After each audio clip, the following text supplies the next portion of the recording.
Hello folks, all I could find was some old bolts lying around, so I'm just gonna see what I drop in here. I don't even know if they'll fit in the hole actually, because I don't know how big the hole is I drilled.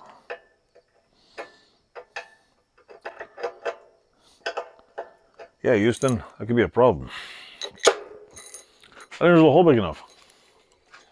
So, looks like we need to make it a little bigger. Start over. Yeah, next. Hello me, it's me again. Now, I'm gonna show you my dropping, hole dropping excitement. Got bolt in there. Got another bolt here. Good thing I save bolts.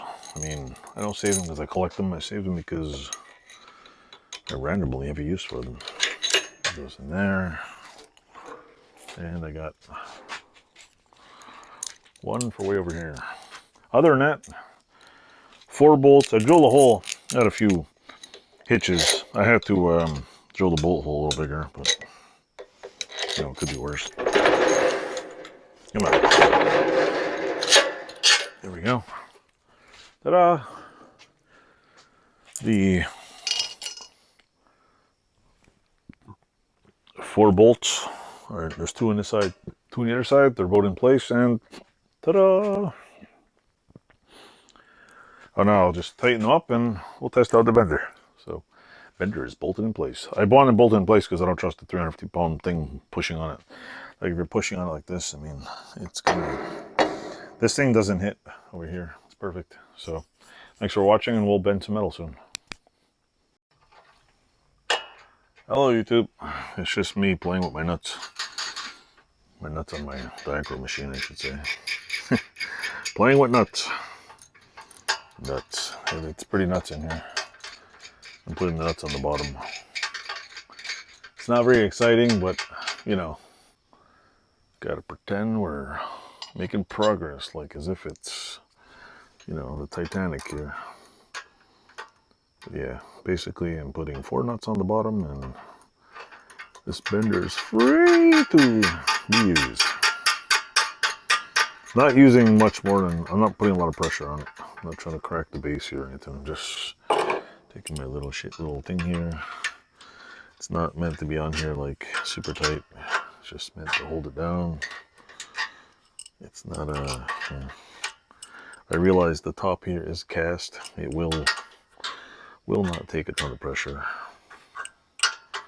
Plus it's not vibrating or anything, so it'll be good. Take a little bit of pressure. I'm not going to overpressure the damn thing. I'm also not going to kneel on the floor anymore because there's a ton of metal shavings on my floor. One of the things I do is, before I bring my daughter in here to do stuff, I try to vacuum the floor because, I don't know, man. Kids and splinters don't really go. 1, they're like, ah, I got a splinter. 2, they're like, oh, I'm going to die. And then 2, they won't let you take it out. You literally have to wait till they're sleeping. And if it's in like a weird place, forget it. You have to like roll them over and practically, what do you call it? Sedate the damn kids just to get taken off here. So note to self, if you have a garage and you bring your kids in there, probably, you know, not the greatest thing, a metal shop for a 6-year-old, but hey, it's better than iPads.